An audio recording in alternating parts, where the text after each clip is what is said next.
Olá, muito boa noite. Começa agora o seu programa Opinião, aqui direto da TV Pantanal, canal 22.1, uma emissora do Grupo Gazeta de Comunicação aqui de Cuiabá, Mato Grosso, o centro geodésico da América do Sul e o ponto equidistante entre o Atlântico e o Pacífico. Eu sou o jornalista Kleber Lima e hoje eu tenho a honra de receber aqui em nossos estúdios a Tenente Coronel Athaíse Assunção, que é a comandante do 24º Batalhão da Polícia Militar aqui na região sul da capital Cuiabá. Boa noite, Coronel. Seja muito bem-vindo aqui ao programa Opinião. Boa noite, Kleber. Boa noite a todos, né? Então vamos começar no nosso bate-papo no programa Opinião. Uma satisfação estar aqui hoje. Muito obrigado pelo convite. A satisfação é toda nossa. Ao meu lado, o decano aqui da bancada do Opinião, a cadeira 001 da bancada, o professor Lorenberg Alves. Boa noite, professor. Boa noite, Kleber. Boa noite, comandante. Boa noite. Um grande abraço, mas um grande abraço mesmo a todos os nossos telespectadores.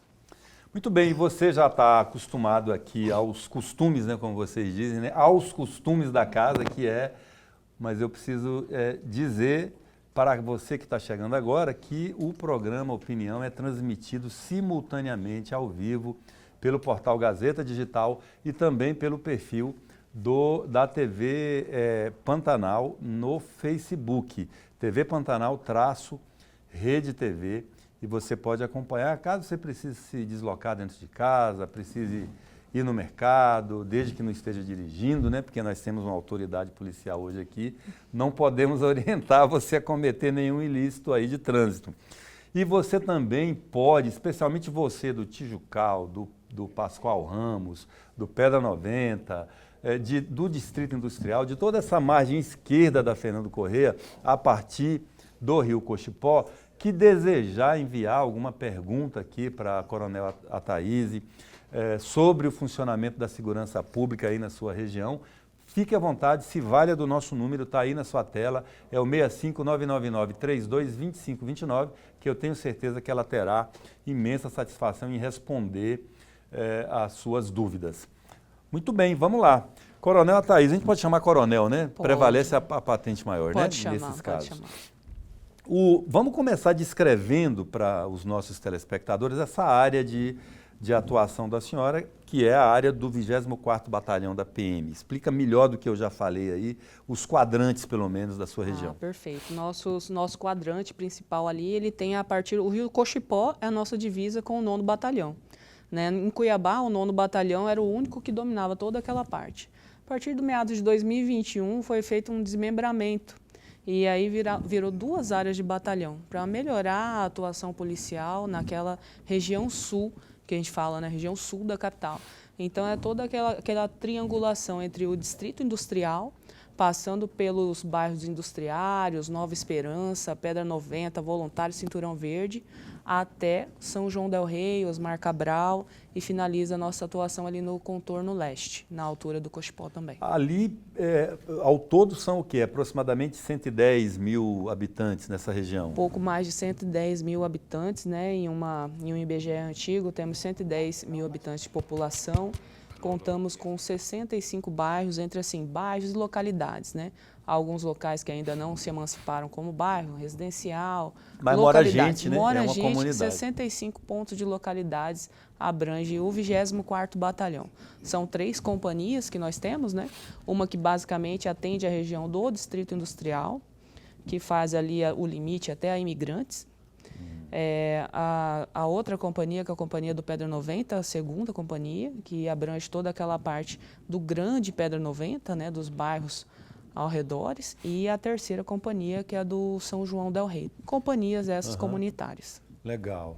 Eu até esqueci de mencionar, mas assim, com a presença hoje aqui da Coronel Athaíse, a gente conclui esse mês de março homenageando. A gente começou o mês homenageando as mulheres, que é o mês das mulheres, e vai praticamente concluir o mês hoje, né, com a entrevista aqui da Tenente Coronel Athaíse, que é uma mulher comandando uma área tão importante da cidade.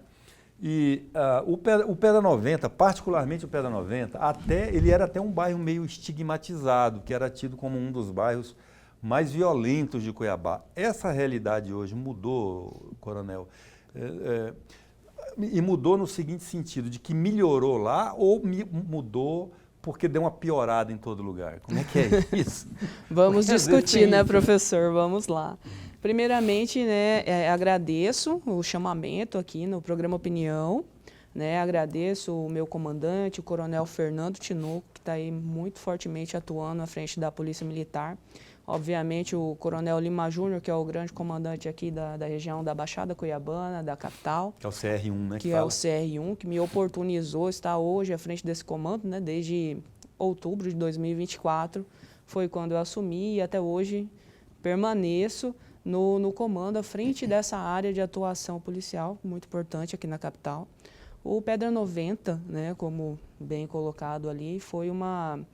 Quando surgiu lá 30 anos atrás, né, foi uma Coab que foi feita doações para alocar a população que precisava da sua residência. Hoje nós já estamos falando praticamente de uma cidade, né? É um bairro que funciona o seu próprio ecossistema ali. É um pouco longínquo da região central de Cuiabá, então, por obrigação ali, a sociedade ela teve que ir se ajustando e tem ali todo o segmento de comércio, né, tem a sua logística própria, ali sua UPA, tem seu posto policial, então ali nós funcionamos basicamente como um ponto afastado do grande centro, mas um centro do conglomerado urbano. E ali também, assim, era muito longe quando ele foi implantado, vamos dizer assim, né? O Pedra 90, salvo engano, é um bairro implantado por um governador de estado, que foi o Jaime Campos. Não foi um bairro que nasceu por iniciativa da prefeitura, que era muito, mas muito longe. A sensação de distância ela aumentava porque havia um vazio urbano muito grande entre o bairro mais próximo, que era Tijucal, Pascoal Ramos, até chegar lá, né? Mas isso hoje já está todo o entorno ali, já tem Santa Terezinha, já tem uma série de condomínios, isso vai adensando, né, a ocupação. Do ponto de vista da segurança pública, esse adensamento facilita ou prejudica o trabalho, por exemplo, da Polícia Militar? Acredito que até facilita, porque assim, o adensamento populacional, ele chama outros serviços para estar prestando junto da comunidade. Então, ele chama a Polícia Militar também para estar em postos mais perto. Chama o bombeiro para estar em postos mais perto. Hoje nós temos, por exemplo, o Corpo de Bombeiros, que está a 3ª companhia situado no Distrito Industrial. Então, num acidente, num atendimento de emergência, demorava-se muito para um deslocamento até a nossa região. Então, tendo os postos de atendimento ao público mais próximo da população, facilitam o atendimento mais rápido. E o adensamento populacional em si vai chamar a Polícia Militar, tendo um posto policial ali, vai demandar mais estruturas públicas, né? Não só de segurança pública, mas também os postos de atendimento de saúde, a própria CEMOB e muitos outros entes do Estado têm que se aproximar. Tendo um gancho dessa minha fala, agora nós vamos lançar lá no Pedra 90 o novo ganha-tempo. Né? Então vai ter ali um shopping de serviços públicos, né? Um ganha-tempo, como a gente tem aqui no CPA. Vai ser aberto também um ganha-tempo. No Pedra 90? No Pedra 90, legal. Atrás da Praça da Martinha. O pessoal já está em obras lá para fazer todo esse atendimento ao público para ser uma coisa mais célere, para estar ao alcance dessa população, dessas comunidades, que às vezes se vê, né, numa posição muito longínqua de onde ela precisa ter o atendimento. Coronel, qual que é o tipo de ocorrência hoje mais comum? E eu vou lembrar a senhora que a senhora não me respondeu a pergunta anterior. Vamos lá. Se diminuiu a violência lá no Pedra 90 ou a gente não tem mais essa sensação porque aumentou em todo lugar, né? Aí a senhora já aproveita e me fala quais são os tipos de ocorrência hoje mais comuns ali naquela região. Bom, no nosso último levantamento, nós pegamos uma diminuição com relação ao ano passado. Houve sim uma diminuição nos crimes de furto, nos crimes de roubo, houve um aumento nas questões das nossas apreensões de droga, né? Ocorrências de tráfico, ocorrências de porte, de entorpecente. Então, isso eu acredito que reflete na nossa atuação enquanto Polícia Militar, junto daquele conjunto populacional, né, da nossa atuação, presença, as operações que são realizadas. Acredito que tudo isso é um reflexo, sim, da atuação e, sim, houve uma diminuição. Antigamente, nós víamos muito umas ocorrências crimes brutais, inclusive, né? Acontecia os crimes contra a vida. Hoje eu não vou dizer que nós zeramos, mas eu digo que nós diminuímos bastante esse tipo de crimes violentos. Esses crimes violentos, eles continuam assim ainda tendo uma vinculação muito forte com o uso de álcool e droga? Absolutamente. Ela é intrinsecamente correlacionado, né? Os passionais, vamos dizer, esses crimes entre pessoas que se desentenderam ali, normalmente eles são ali potencializados pela questão do uso de substância alcoólica. Já aqueles crimes que a gente vai lá para aquela questão do desentendimento comercial relacionado ao tráfico, alguma coisa relacionada às drogas, também é uma outra vertente dos crimes violentos. Basicamente, são essas duas motivações maiores desses crimes de maior comoção social. Entendi. Tem uma outra questão que eu quero submeter à análise da senhora. Tem muitas pessoas que acreditam que, em alguns lugares, em algumas regiões da cidade, que a lei é exercida de fato pelas chamadas facções e não pela polícia. Então, assim, existe uma relação assim, simbiótica, assim, meio de amor e ódio, né, da comunidade em relação à própria polícia e também em relação às facções.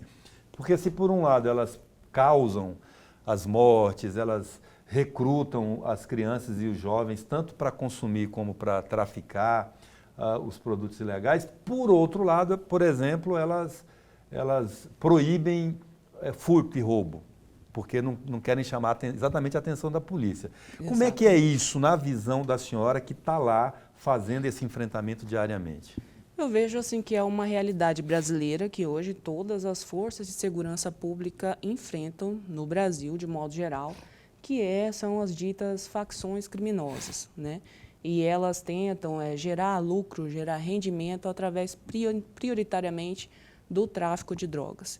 E para o tráfico de drogas fluir, eles precisam da cooptação de pessoas, né? Eu digo que o estado de Mato Grosso hoje faz um forte enfrentamento à questão do combate ao tráfico de droga, né? O programa do governo do estado, Tolerância Zero, né? Ele foi feito justamente para essas atuações mais firmes, né? De ter a polícia ali presente na comunidade e atuando sempre que acionada, tanto no serviço da preservação da ordem, que são os nossos patrulhamentos, que nós fazemos a presença nos bairros, quanto o atendimento dessas ocorrências. A Polícia Militar jamais vai assim aderir a nenhum tipo de simbiose com uma força que não é a força do Estado. Então, assim, somos totalmente aversos a esse tipo de coadunação, de crimes, ou de falar para vocês que somos a favor de uma situação simbiótica como essa. Isso, na verdade, é inadmissível, né, num Estado democrático de direito. Nós não podemos aderir nenhum tipo de relação simbiótica com quaisquer que seja a facção criminosa. Bandido é bandido e polícia é polícia. Bandido é bandido, polícia é polícia. Estamos aqui para fazer esse enfrentamento. Muito bem. Professor Lorenberg.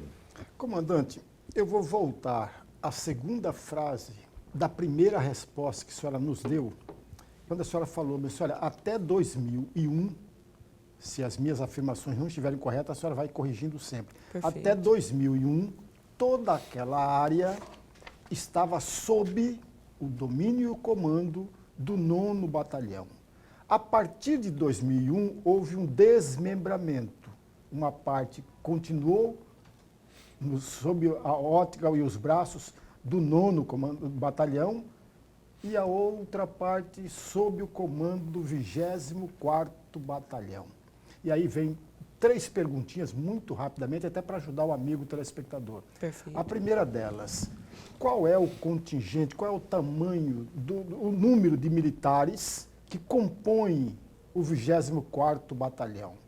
E se a senhora puder acrescentar, qual é o número de militares femininas dentro da corporação, dentro do 24º Batalhão? E uma segunda questão, se a senhora pudesse, qual desses bairros que está sob o domínio e o comando do 24º, qual é que está no topo de mais violento, onde dá mais trabalho ao 24º Batalhão? Qual é a área que dá mais trabalho? E uma terceira e última, Sim. esse número que compõe a formação do 24º é um número de militares suficiente para atender toda a demanda ou nós estamos com o 24º Batalhão aquém do necessário? Vamos lá, pela primeira pergunta do senhor, né? Sobre questões estratégicas, né? A Polícia Militar ela não costuma revelar quantos exatamente nós temos em cada batalhão. Mas vamos lá. Quanto mais policiais, eu creio que seja, para mim, como comandante, é mais interessante. Eu tenho mais uma massa de manobra, de efetivo, para fazer os desdobramentos dos policiamentos em toda a minha região. Se eu pudesse encher todos os lugares de policiais, realmente eu ficaria, né, inteiramente satisfeita. Só que, assim, nós temos uma questão de programa de governo que hoje eles olharam pela parte da tecnologia, né? Então, eles implementaram situações de câmeras do Vigia Mais, do Sentry, eles implementaram uma jornada extraordinária em que eu posso quase que dobrar a minha capacidade de atuação. Então, o que antes os que estão na reserva? Não com os que estão na reserva. O policial militar, na hora da folga dele, ele pode, né, voluntariamente tirar as ditas jornadas extraordinárias. Então, eu tenho ali um número de horas que eu posso empregar esse policial. Então, essas jornadas, ela tem auxiliado a questão de dobrar, inclusive, a minha capacidade de atuação.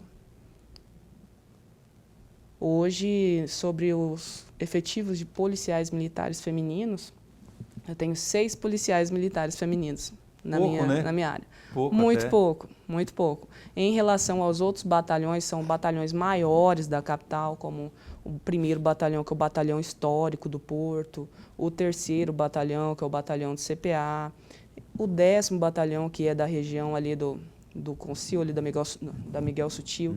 Então, ali são batalhões mais antigos de Cuiabá.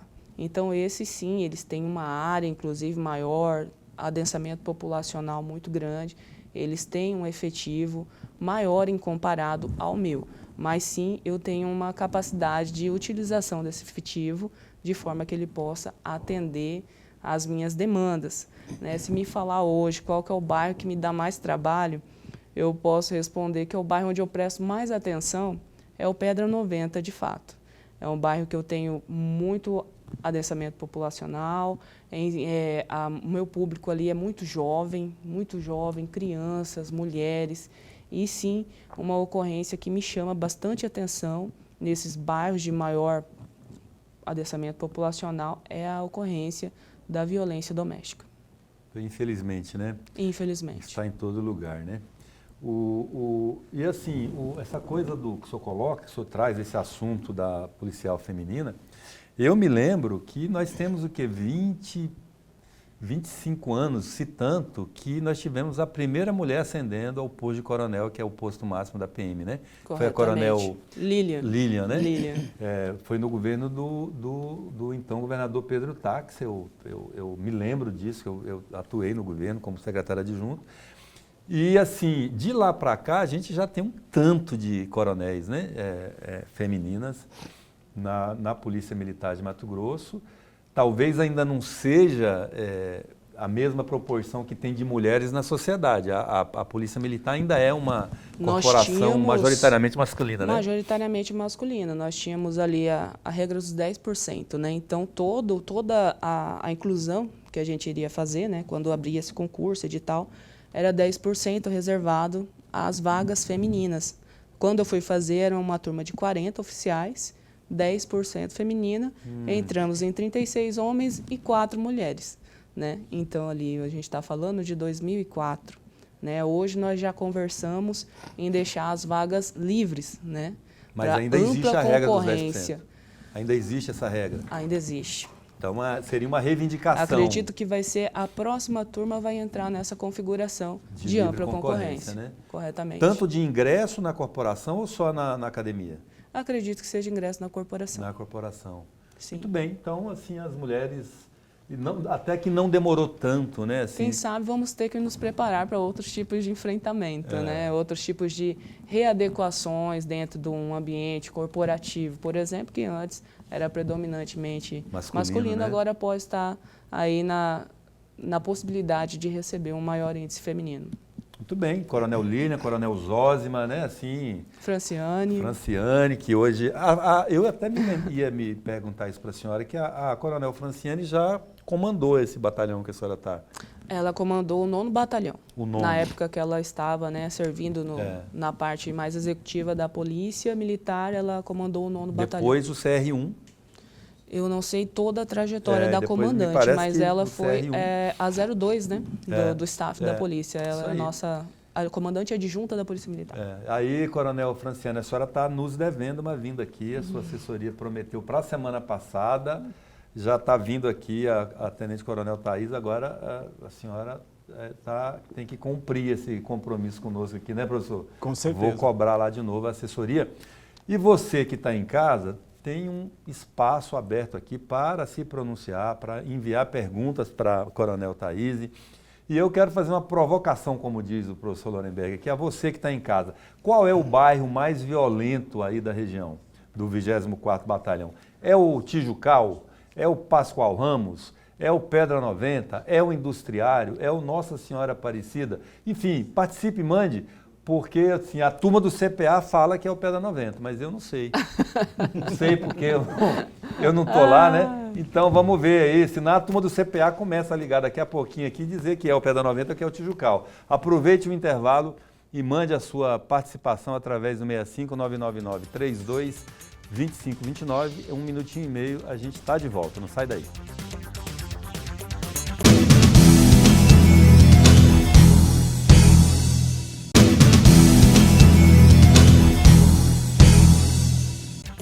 Muito bem, estamos de volta com a segunda parte, segundo bloco do programa Opinião desta segunda-feira, dia 30 de março de 2026. O mês está praticamente acabando e nós estamos, professor, num momento assim decisivo aí dos bastidores da política, com a janela partidária que está sendo aberta para aqueles detentores de cargos eletivos legislativos que serão disputados esse ano, ou seja, deputados estaduais e deputados federais poderem trocar de partido sem correrem o risco de perderem os seus mandatos por infidelidade partidária.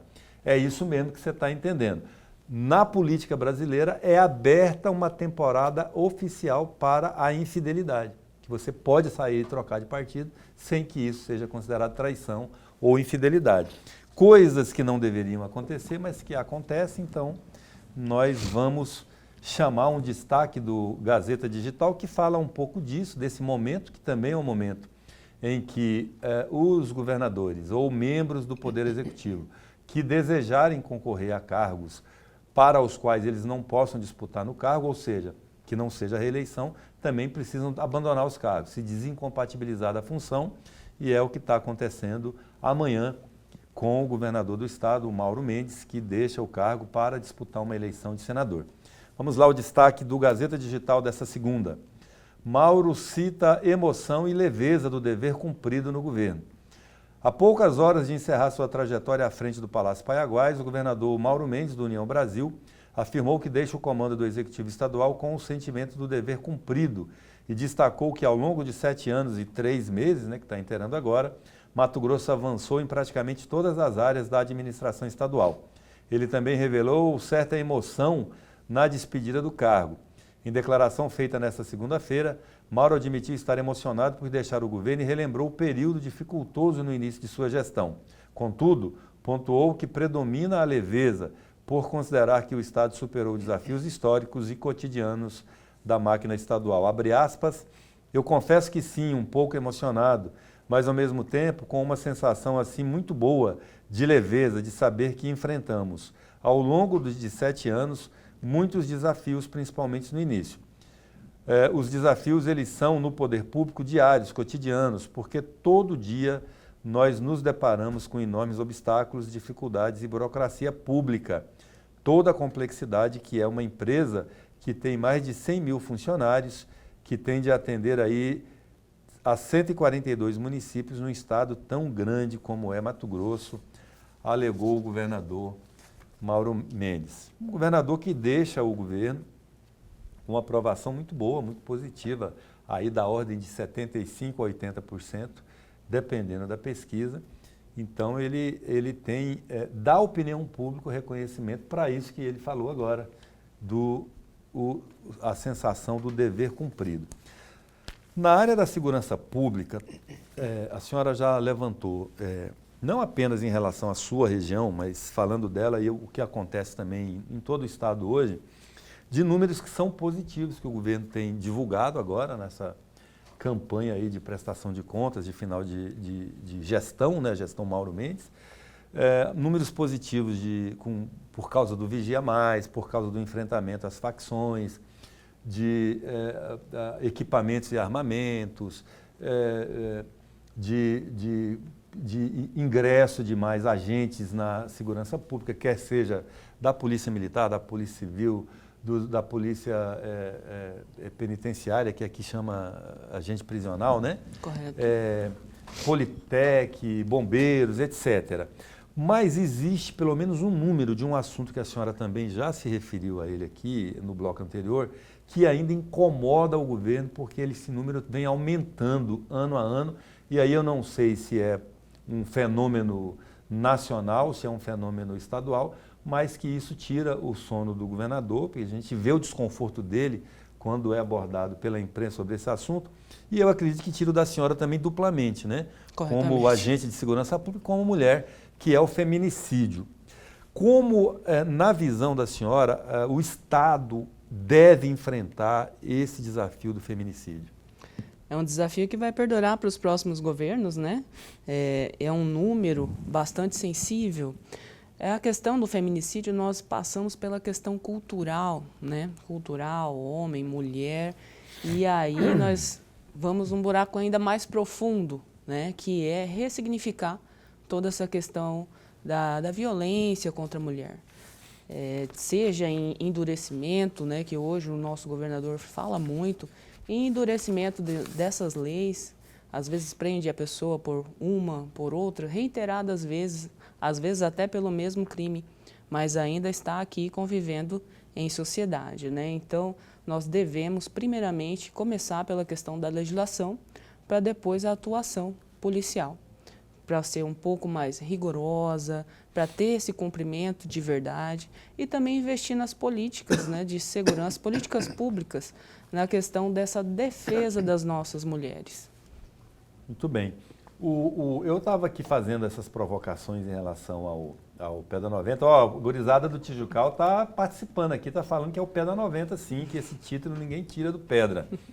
E eu estava me lembrando aqui, professor, brincadeiras à parte, que do jornalista Max Aguiar, que é do Pedra 90, é apaixonado pelo Pedra 90 e hoje o secretário adjunto de comunicação da Prefeitura Municipal de Cuiabá, é uma autoridade constituída, nascida e criada no Pedra 90, o Max Aguiar. É made in Pedra 90, né? Legítimo, autêntico, genuíno, Pedra 90 raiz, né, Max? Um abraço para você.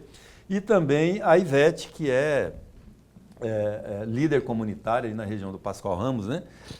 Assessora hoje do deputado Max Russi, já trabalhou na prefeitura na época em que o Mauro Mendes foi prefeito, e é uma pessoa que está sempre colaborando também aqui conosco e com as forças de segurança.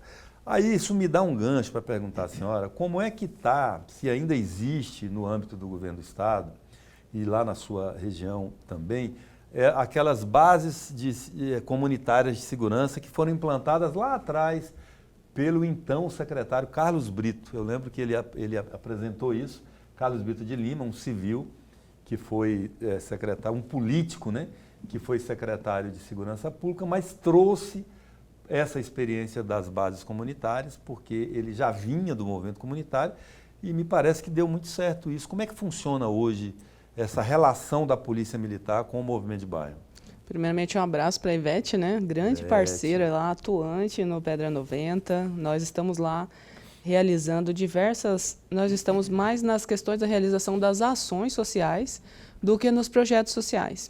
Quando eu comecei, nós demos muito foco operacional, né, de como o batalhão ia combater os seus índices, de como nós iríamos se portar durante o policiamento, quais seriam as estratégias de policiamento. Então, quando eu cheguei, eu dei mais o foco nessa questão operacional, da operacionalidade do batalhão. A questão dos projetos, ela está sendo desenvolvida.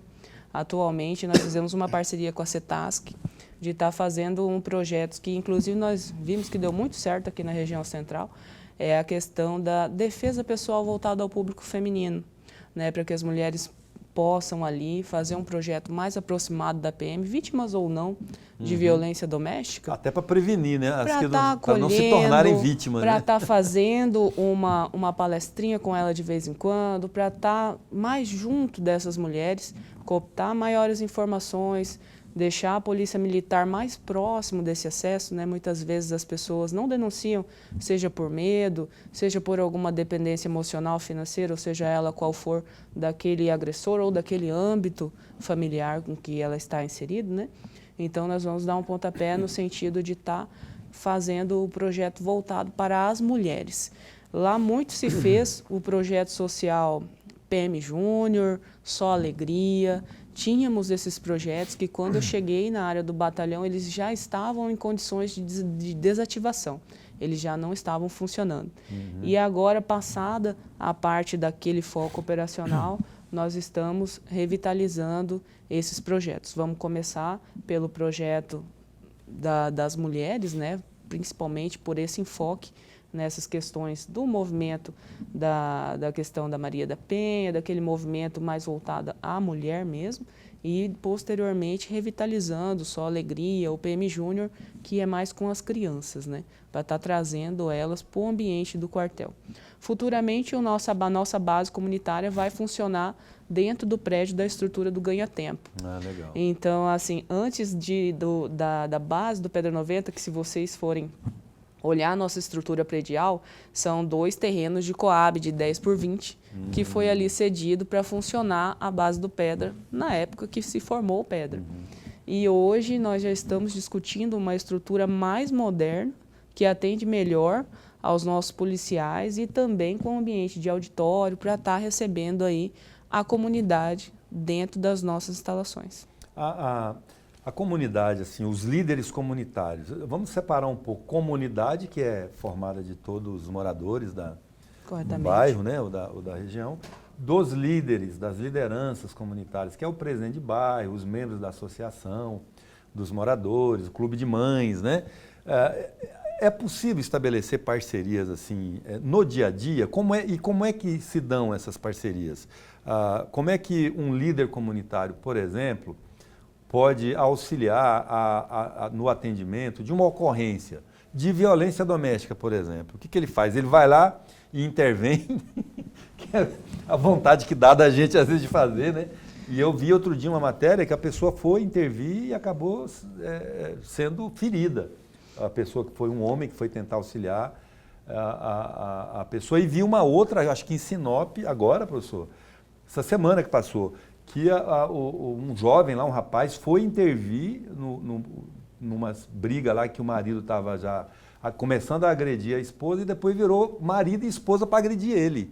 Então, assim, me parece que não é um bom negócio uma pessoa sem o preparo adequado intervir, né? Faz o que nessa hora? Liga para a polícia, grita, vou ligar para a polícia, e não fica marcado depois pelo vizinho, por exemplo? Como é que é isso? Vamos partir do princípio da preservação da vida, né? Que é o bem mais importante, o ativo mais importante que nós temos.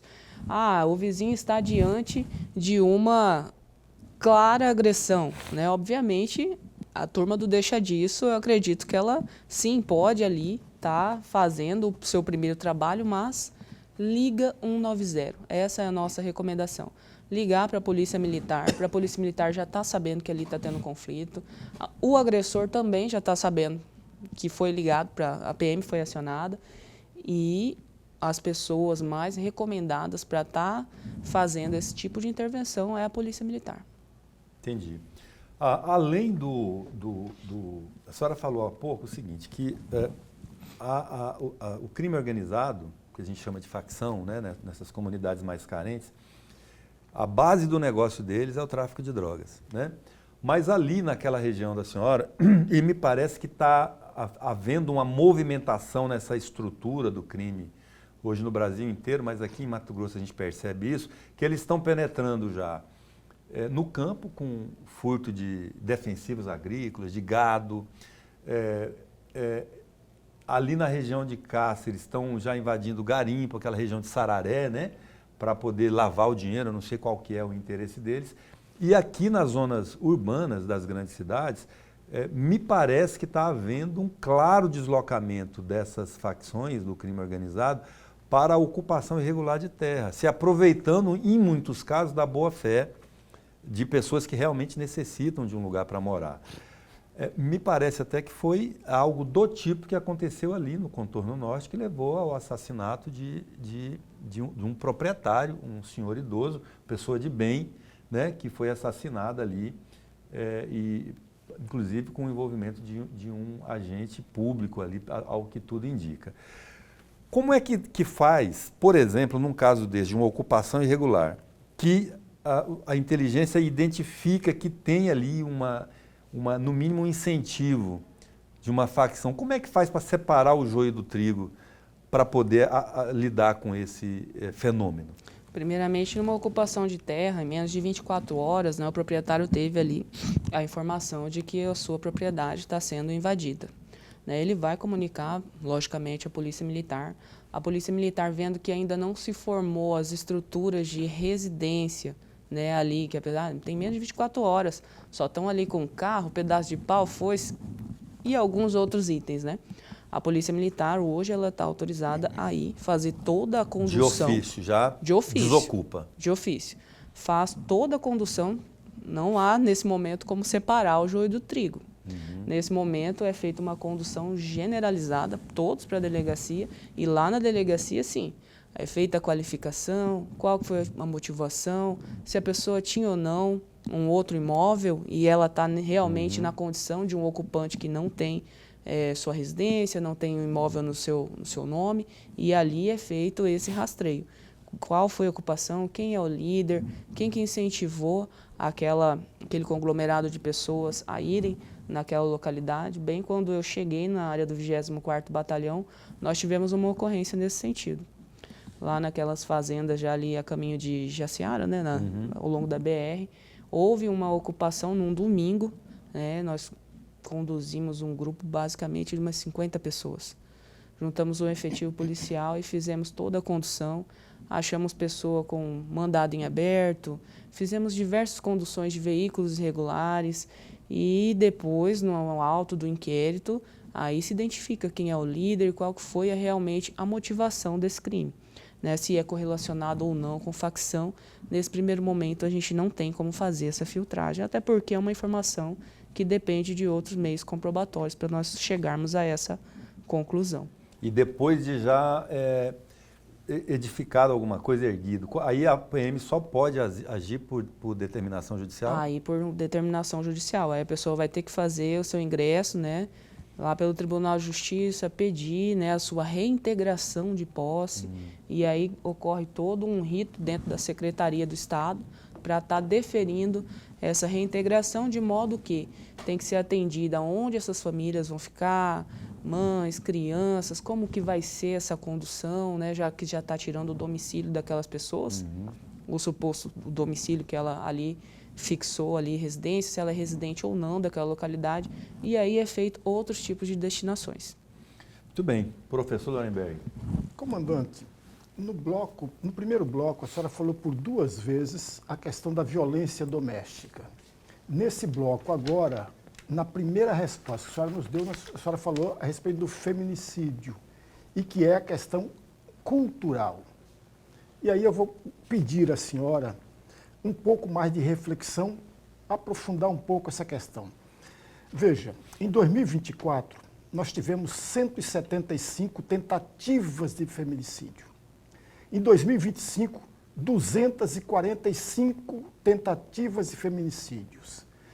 Em 2024, foram 47 feminicídios. Em 2025, 53. Mas há quem diga que são 54 e não 53. De todo modo, nós temos mais de 100 feminicídios em 2 anos. Por outro lado, a partir de outubro de 2024, nós tivemos agora uma lei que entrou em vigor a partir de outubro, dizendo que o autor de um feminicídio possa ter até 40 anos de detenção, de prisão. Eu pergunto à senhora, aliás, dia 13 de março, nós tivemos 7 feminicídios no estado de Mato Grosso. Basta, com todo o conhecimento da senhora, com toda a experiência, com toda a habilidade que a senhora tem, basta apenas mexer com a legislação ou é preciso um pouco mais para conter esse feminicídio ou não? É preciso, com certeza a sociedade ela precisa de todos os recursos que ela puder, né, ter para estar freando esses números, estar freando a conduta de um agressor que pretende ali tirar a vida de uma pessoa tão só porque ela é mulher, tão só porque ela está num contexto ali doméstico, tão só por uma questão de julgamento de inferioridade ou qualquer outro julgamento que ele vier a ter como motivo. Então nós precisamos conversar. Nós precisamos conversar também, né? Precisamos conversar com as mulheres para estar ali conseguindo fazer, para ela tenha esse discernimento, né, de certas condutas que às vezes é mais uma ameaça à vida dela do que uma conduta de um relacionamento, por exemplo. Temos que conversar com os homens também, no sentido de estar incentivando umas boas práticas, né, com as mulheres, não partir para a violência, não partir para certos comentários, não partir para certos insultos que ensejam uma finalização de agressão. Muito bem, nós temos que, a conversa aqui foi esticando e nós temos que fazer urgente o nosso segundo e último intervalo da noite. Você aproveite o intervalo de 1 minutinho e meio para mandar a sua pergunta aqui para a Coronel Thaís, ou para o professor Lorenberg, ou para mim, ou a sua reclamação, enfim. Aproveite que o programa é seu, 999-32-2529, nós voltamos em 1 minuto e meio. Até já.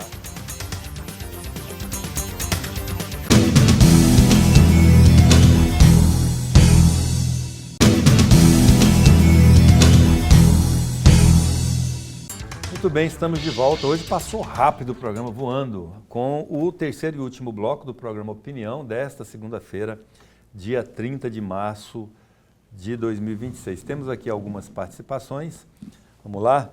Primeiro, excelente programa, super esclarecedor. Parabéns, Kleber, professor Lorenberg, tenente coronela. Olha só. Eu só brinca aqui, né? Herdamos. Tem mais um. Boa noite, bancada. Concordo plenamente com a tenente coronel. A segurança faz um trabalho esplêndido. Infelizmente, a legislação é pífia, cheia de direitos aos infratores. E o Ivan do Cochipó. Grato, Ivan. O Ivan sempre participa aqui conosco. Mais uma. Boa noite. A Coronel Thaís, excelente profissional, comprometida com a segurança. Já tivemos contato pela empresa e fomos muito bem atendidos. Infelizmente, esse não deixou o nome aqui, mas pelo menos não é crítica, né? O cliente está satisfeito, isso que importa, né, Coronel? Cliente satisfeito ou o dinheiro de volta. Como no caso do Estado não é possível devolver o dinheiro, né? É o cliente satisfeito ou o governante substituído na próxima eleição. Porque é assim que a gente mede se o trabalho está sendo bem feito. Tem ali um pessoal também do Residencial Cochipó, que já mandou oi aqui para mim, o Aldo Rodrigues Crivellaro e a Ana Case, mas eles são do Residencial Cochipó. O Residencial Cochipó não está na sua área, 9º né? Batalhão. 9º Batalhão, procurar o Tenente Coronel Guindani, né? Diego Guindani e o Major Atílio estão lá para recebê-los em qualquer demanda do 9º Batalhão. Ah, mas ali naquela área da Ana Case, a xerife ali é ela. Ali ninguém se mete a besta com ela, não. Principalmente o Aldo. Ele corta pianinho com ela. Nós estamos já nos finalmente aqui do programa hoje. O programa tem mais 11 minutinhos.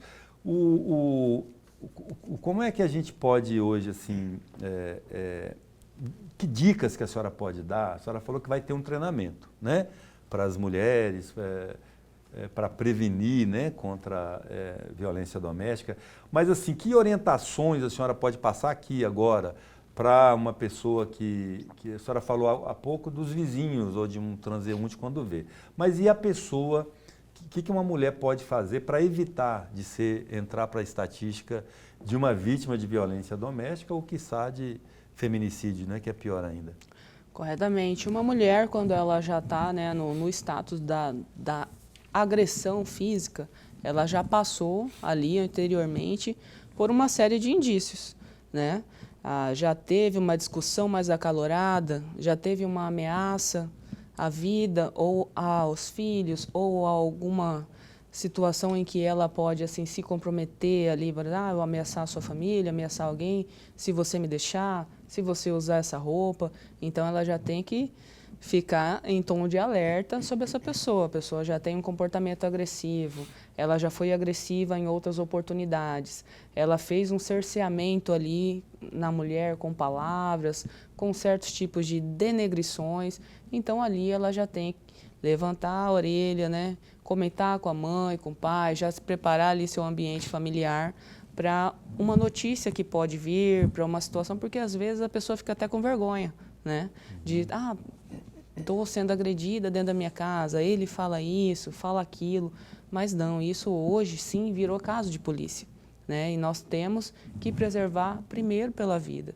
Então a mulher que já vê, já nota ali um comportamento de agressão, seja físico, verbal, sexual ou qualquer outro meio de que ela fique ali desajustada, constrangida, sim, ela já tem que dar o alerta. Já é um sinal que já ela... é um sinal.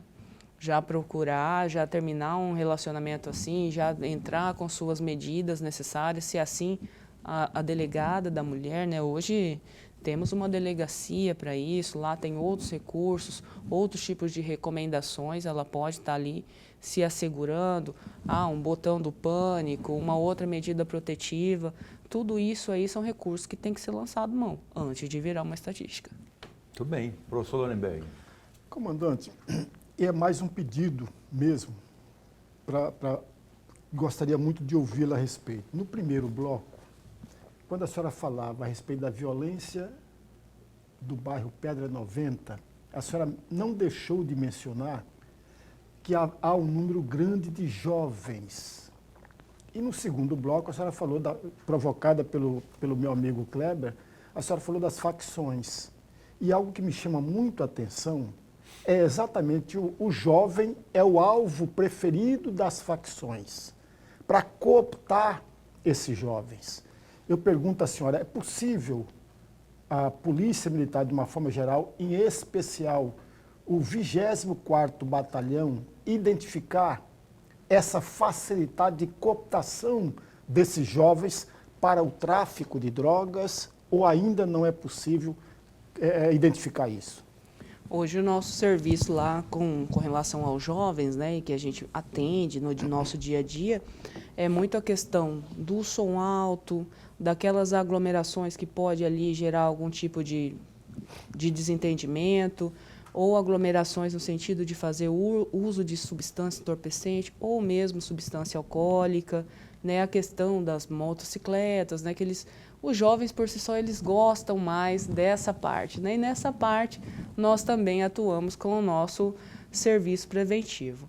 Agora, com relação à inteligência, para saber o monitoramento geral, né, de como essa distribuição é feita, isso aí, professor, nós ainda estamos em fase inicial. Temos alguns levantamentos, mas ainda não o suficiente, né, para estar engenhando uma operação policial, né, que aí a gente faz em conjunto com a Polícia Civil, quando nós conseguimos compartilhar dessas informações, chegar num meio onde temos provas o suficiente para estar deflagrando a operação, visitando as residências dessas pessoas que eventualmente estão nessa parte de tráfico ou cooptação de menores. Então, ainda estamos em fase de coleta, muitas coletas de dados.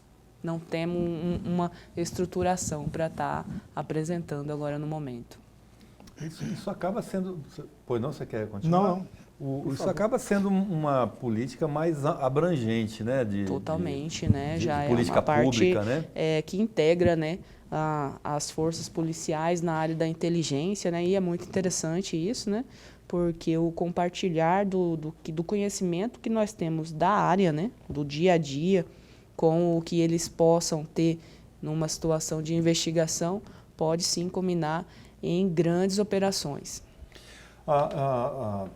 Eu falei há pouco das bases comunitárias. Uma das vantagens da polícia comunitária, assim que era chamada, né? Polícia comunitária.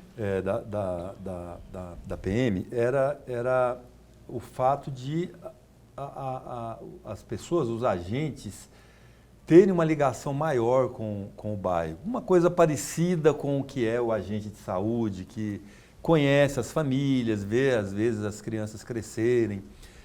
Esse tipo de integração, assim, hoje ele acontece ou não? A senhora está lá, a senhora está até um bom tempo, né? 1 ano e meio mais ou menos. Sim. Mas daqui a pouco a senhora é removida e a senhora vai para Várzea Grande. E aí lá a senhora já não conhece ninguém. Tem que 1 ano conhecendo a comunidade, aí a senhora é transferida para Rondonópolis. Como é que fica assim a descontinuidade desse trabalho? Não seria mais tranquilo se fixasse por mais tempo, por exemplo, um batalhão, assim, os membros daquele batalhão naquela determinada região? Temos essas duas vertentes, né, Kleber? Quando eu fui para a Polícia Comunitária, né, eu comecei nessa questão da Polícia Comunitária já tem um tempo. Inclusive fiz até conhece bem, então. fiz até um curso. Estou pregando para convertido aqui, né? Essa Polícia Comunitária começou, nós pegamos um exemplo do Japão, né, que foi um modelo de base comunitária instalado lá, que a Polícia de São Paulo ela pegou, né, e nós aqui e virou assim um assunto federativo, né, da Polícia Comunitária. Fizemos cursos.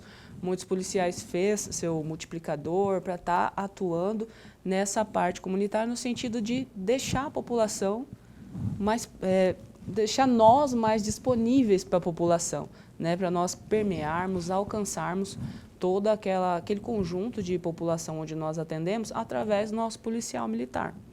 Então, assim, há uma descontinuidade às vezes no comando, mas não é todo o batalhão que muda.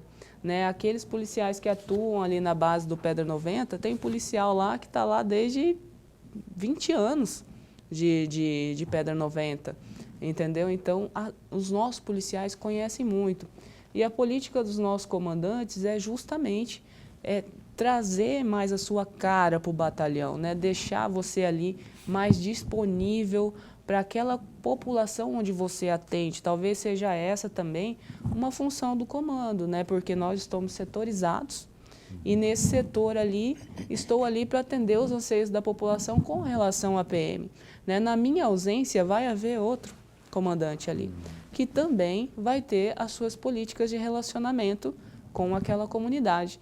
Se o comandante não atende a essa expectativa social, logo também, como você bem disse, há reclamações, né? A população ela precisa do contato direto, que não seja só pelo 190, né? Ela precisa participar com o seu comandante, ela precisa conhecer o seu comandante precisa dar as caras ali no seu nicho de atuação. Então, hoje nós temos ali policiais de muito tempo de base, né? Que nos auxilia nessa proximidade. Eles são as nossas maiores relações com a comunidade, que às vezes eu não estou lá todo dia no Pedra 90.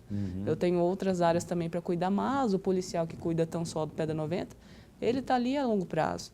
Né? Nós temos grupos, vamos lá, grupos de relacionamentos, né, que é o nosso Sentinela, que nesses grupos Sentinela, vários batalhões têm esses grupos com a comunidade, onde a pessoa ali viu o flagrante ou viu a suspeição, né? Porque às vezes a gente não temos só o crime pronto e concretizado. Nós temos ali uma motocicleta que passou por N vezes naquela rua e gerou um movimento suspeito. Então ela já manda ali no Sentinela do bairro. Normalmente nós, policiais, estamos inseridos. Que é um grupo de WhatsApp? É um grupo de WhatsApp. Legal. Um grupo de WhatsApp, tem ali o número funcional da viatura policial, está nesse grupo. Né? O pessoal da população manda ali. Não recomendo só o uso de Sentinela, tá? Porque as nossas ocorrências elas são gerenciadas através do nosso Centro Integrado de Operações Policiais. O CIOSP, né? O CIOSP. Então, ali, mandei ali como uma forma mais breve, mais rápida de situar o meu policial ali numa região de chácara, que às vezes pelo 190 você não consegue especificar exatamente onde é e o que está acontecendo. Mas ali com uma imagem, com uma foto, com um vídeo, às vezes eles mandam ali para nós do grupo e de prontidão nós estamos respondendo. Temos o Guardiões do Distrito Industrial, temos o Sentinela do Pedra 90. Recentemente, ordenei fazer um grupo de WhatsApp só dos comerciantes da Newton Rabelo, que é nossa avenida principal, é como nossa avenida do CPA ali do Pedra, né? Então, assim, para estar realmente fazendo essa aproximação. E quem chega, herda. Quem chega, herda. Legal. Herda esses contatos, herda essas Os preocupações relacionamentos, né? e a condição dos relacionamentos. Muito bem, quero aqui agradecer a presença da senhora aqui conosco. Recebemos hoje aqui a Tenente Coronel, eu vou falar de novo, a Thaíses é diferente, a Thaíses com TH e com Y e com S. Olha né? só. A Thaíses Oliveira de Assunção Pérez, comandante do 24º Batalhão ali da região do Cochipó, em Cuiabá. Muito obrigado, senhora, pela presença aqui conosco. Muito obrigada. Fica o convite para voltar sempre que a senhora tiver algo de importante a compartilhar ali com a comunidade. Você hoje estava meio tímido, né? Você me deixou aqui passar vergonha, poucas participações, então, assim, da próxima vez que ela vier, eu quero que vocês estejam mais ativos. E você, professor, grato pela presença, uma boa semana para a senhora. Muito obrigada, Boa Kleber. semana para todos nós. Até amanhã.